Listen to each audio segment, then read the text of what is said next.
সমুদ্রে আবারও বৈরী আবহাওয়া।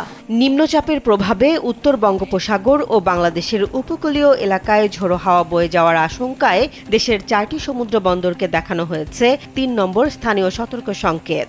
একই সঙ্গে গভীর সমুদ্রে থাকা সব মাছ ধরার নৌকা ও ট্রলারকে পরবর্তী নির্দেশ না দেয়া পর্যন্ত নিরাপদ আশ্রয়ে থাকতে বলেছে আবহাওয়া অধিদপ্তর।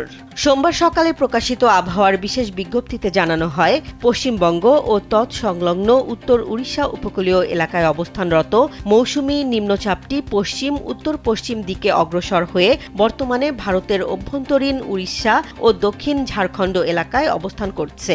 5+ স্টার রেটিং প্রাপ্ত দেশের সর্বোচ্চ বিদ্যুৎ সাশ্রয়ী ওয়ালটন এসি স্মার্ট কমফোর্ট এখন নেক্সট লেভেলে।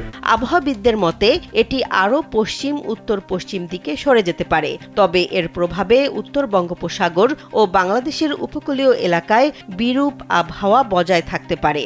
এই পরিস্থিতিতে চট্টগ্রাম, কক্সবাজার, মোংলা এবং পায়রা সমুদ্র বন্দরকে 3 নম্বর স্থানীয় সতর্ক সংকেত দেখিয়ে যেতে বলা হয়েছে। সমুদ্র উত্তাল হয়ে উঠতে পারে এবং ঝোড়ো হাওয়ার গতিবেগও বেড়ে যেতে পারে বলে সতর্ক করেছে আবহাওয়া অধিদপ্তর। বিশেষ করে গভীর সমুদ্রে থাকা মাছ ধরার নৌকা ও ট্রলারগুলোর জন্য সতর্কতা জারি করা হয়েছে। তাদের পরবর্তী নির্দেশনা না দেয়া পর্যন্ত নিরাপদ আশ্রয়ে অবস্থান করতে বলা হয়েছে, যাতে কোনো ধরনের দুর্ঘটনা বা প্রাণহানির ঝুঁকি এড়ানো যায়।